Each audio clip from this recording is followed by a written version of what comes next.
Alright, so you have a premise and the beginnings of a world for your story, but it's going to be a little boring without a little action. Action in the form of your characters, the vehicles of your story. This is Kathleen Lyons here at the Magic Library, and today we're talking about character creation. Before we get started into this awesome video, I've got to talk about my online store, the Magic Library Shop. On the shop, I sell my books as well as merch that I've drawn and designed myself. I've got signed copies of the book merch boxes, stickers, buttons, and now I have a very new addition, acrylic charms. Specifically, these!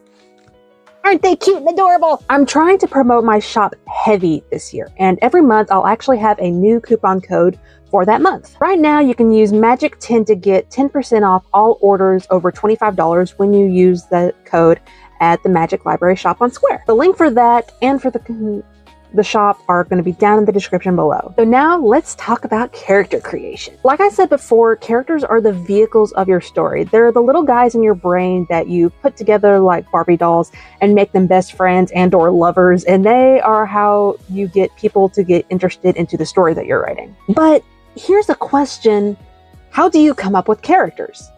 Well, there are a lot of things to consider when it comes to character creation. Who is going to be your main character? Who are going to be the supporting characters? Who's the villain character in your story? Who is the most important character in your story?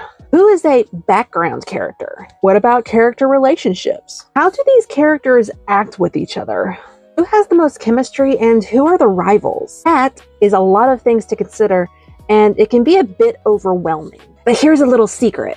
These are questions that you ask after you come up with the little guys for your world. So when it comes to character creation, here are some things to inspire some ideas. Motifs and physical features, color schemes, and traits. These are some of the things that I look to when coming up with characters, and here's how I use them. First one I'll talk about is motifs, and they are distinct patterns. When it comes to visual mediums, you can usually recognize motifs and physical features very easily, especially if they're part of your character's silhouette. I'll use one of my favorite animes as an example. In D. Green Man, one of the main characters, Alan Walker, actually has a scar over his left eye with an inverted pentagram over the eyebrow and the scar actually turning into a curve on his cheek. Another character from the same show, this one, the main antagonist, the Millennium Earl, is plump and always has his umbrella and a top hat. These are examples of motifs and patterns when it comes to physical features.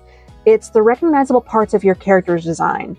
True, they're all visual, but as a writer, it's your job to describe the character's design in your story. Let's look at some literary examples, of course, using some of my writing as examples. In Arborea Lux and Animae Nexum, Luxalia has a mark on her chest called a heart mark in the shape of a tree. Truth to be told, it's not really brought up a whole lot in the story because she's an Asterblood that has to keep her nature hidden, but it's a symbol that she's associated with. Throughout the book, she's actually more described and identified by her red and gold hair. In the book's sequel trilogy, the Seraphim trilogy, one of the main characters, Zyla, has a mark in the shape of a feathered wing on her left shoulder.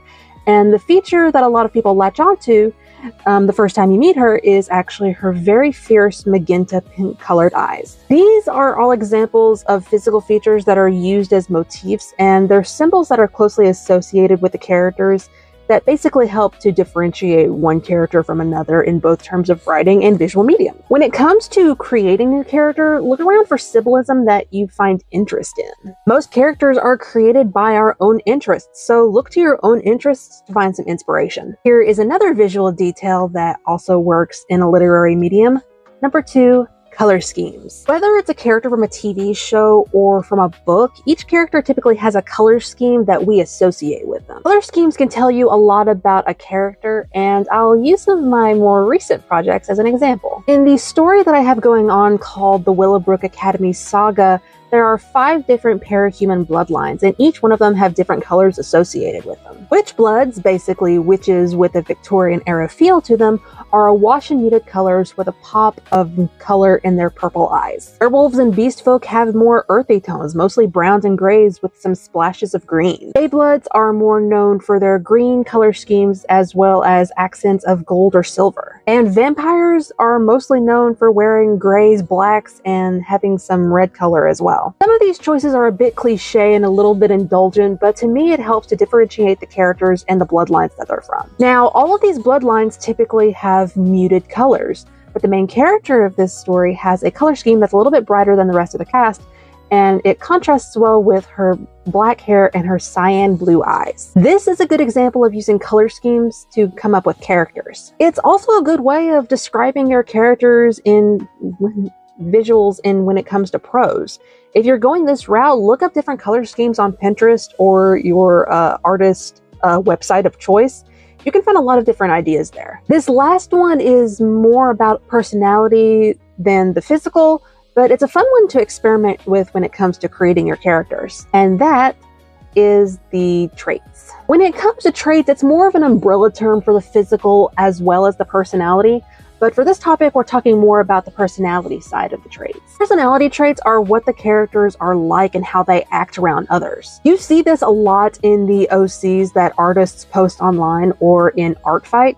And usually you can see this in the form of meme redraws or animatics. Personality shows you a lot about a character, and when it comes to our favorite characters, it's the personality that often endears us to them. This is about to turn into a hear me out session because admittedly, one of the personality traits in characters that I like is the dark brooding type with the complicated backstory and a heart that just needs a hug.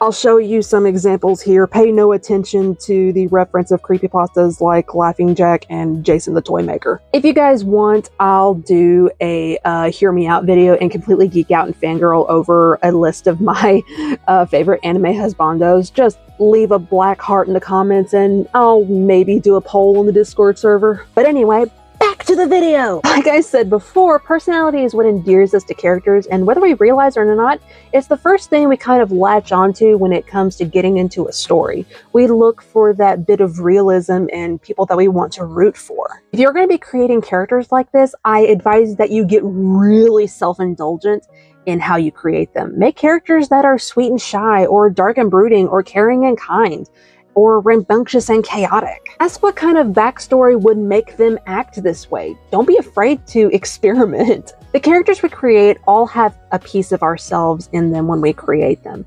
If it gives us reasons to get interested in the story, whether we're reading it or writing it. Don't be afraid to have fun with how you create your characters.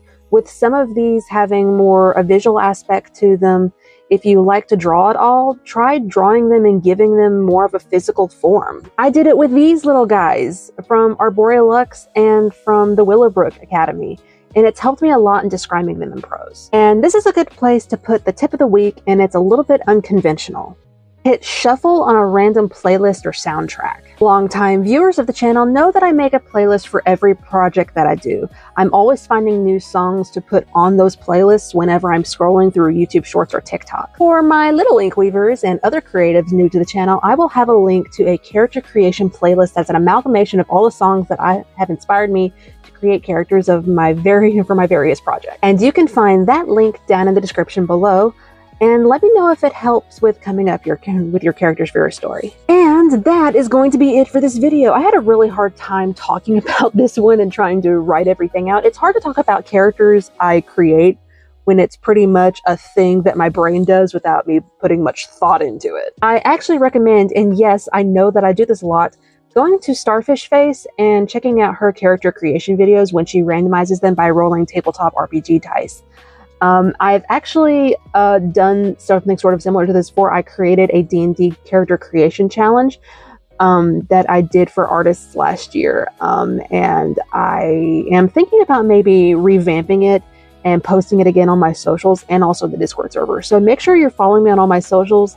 You can find my link tree down in the description below. If you have any questions, make sure to leave them in the comments below. Don't forget to like and subscribe to stay tuned for more videos like this, and share this video with other fellow aspiring authors. And if you're wanting to join the community for conversations, writing discussions, and a funny little meme or two, you can join the Inkweaver Clan Discord server. The link is also down in the description. If you're interested in any of my books, you can check them out in my shop, the Magic Library shop. I have signed copies of books as well as book merch boxes, which have a signed copy of the books that, depending on the set, a series of 5 prints I actually drew for the series, 2 bookmarks, and a sticker pack that I also designed. I also have an option where you can create your own custom sticker pack from the options in the sticker collection. For the month of May, you can use the coupon code MAGIC10 to get $10 off all orders over $25, as long as you use that code in the Magic Library shop on Square. The link for the shop, as well as that coupon code, will also be down in the description below. Thank you guys so much for sticking around to the channel for everything and liking these videos. This has been Kathleen Lyons here at the Magic Library, and I'll see you guys in the next video. Bye, guys.